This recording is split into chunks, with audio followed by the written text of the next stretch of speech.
I actually think, the EU is in the vanguard of supporting human rights and, as I said, universal principles. So we expect that they'll continue our already intense dialogue on the range of human rights issues. And one of the reasons that we are here is so that we can continue that dialogue, particularly on Iran.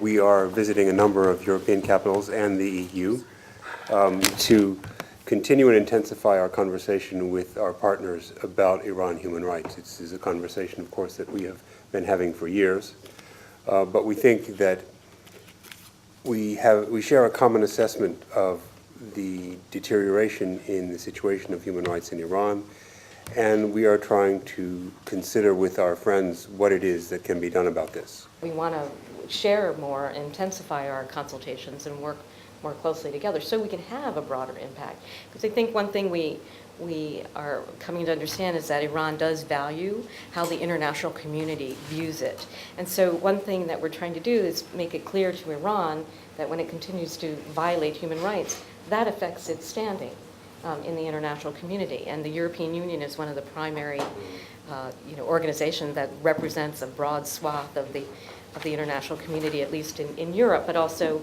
the rest of the world looks up to the EU in many ways because of their what they stand for. Can we find ways to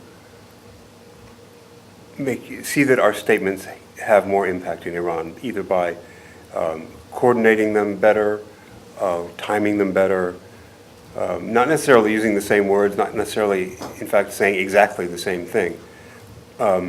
Second, can we try to have a little bit more impact on the situation in Iran by consulting among ourselves? I mean, being in regular contact, or more regular contact since we are in contact. That's one sort of set of questions sort of on the statement side.